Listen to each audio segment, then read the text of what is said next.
أعوذ بالله من الشيطان الرجيم. بسم الله الرحمن الرحيم.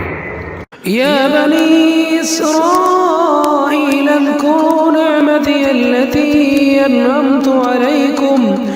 أنعمت عليكم وأني فضلتكم على العالمين. واتقوا يوما لا تجزي نفس عن نفس شيئا ولا يقبل منها عدل ولا تنفعها شفاعة ولا هم ينصرون. وإذ ابتلى إبراهيم ربه بكلمات فأتمهن قال إني جاعلك للناس إماما قال ومن ذريتي قال لا ينال عهد الظالمين. وإذ جعلنا البيت مثابة للناس وأمنا واتخذوا من مقام إبراهيم مصلى وعهدنا إلى إبراهيم وإسماعيل أن طهرا بيتي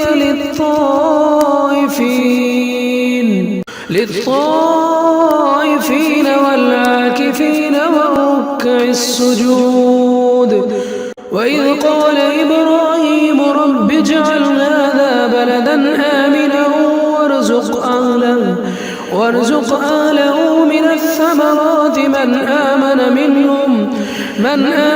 منهم بالله واليوم الآخر قال ومن كفر فأمتعه قليلا ثم أضطره إلى عذاب النار وبئس المصير.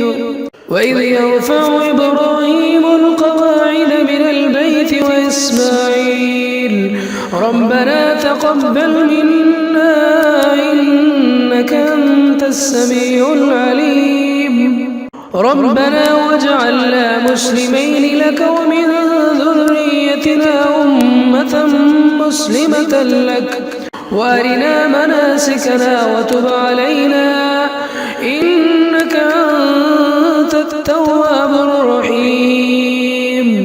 ربنا وابعث فيهم رسولا منهم يتلو عليهم آياتك ويعلمهم الكتاب والحكمة ويزكيهم